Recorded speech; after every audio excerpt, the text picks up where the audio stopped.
A statue of a serious-looking woman on a busy London street near Trafalgar Square. Few people would now know the story of Nurse Edith Cavell, who ran a training hospital in Belgium during the First World War. She treated the Allied and German injured equally, but her patriotism led to her aiding Allied soldiers to get back to their lines. Eventually she was betrayed and she was arrested by the German military for aiding and abetting their enemies. After a short trial, she was found guilty and in October 1915 was executed by firing squad.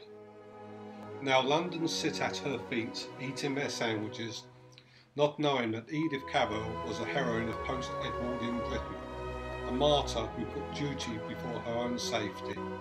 Before she died, she stated, "Patriotism is not enough. I must have no hatred or bitterness for anyone."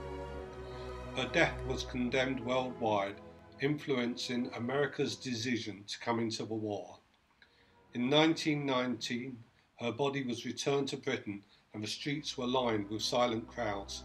She was taken first to Westminster Abbey and then to her native Norfolk to be buried in Norwich Cathedral. To glimpse into the final year in Edith Cavell's life, we have to recognise that it was a year of turmoil in the Great War, the war which it was said would end all wars.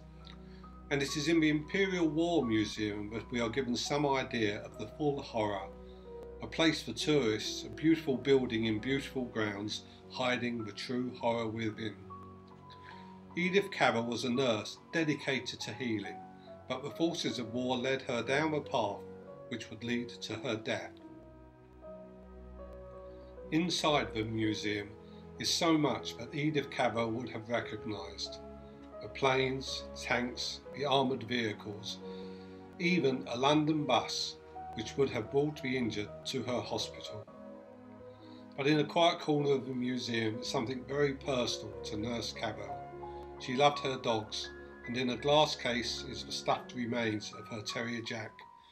He was rescued after her execution and he was returned to Britain, where he outlived her by 8 years.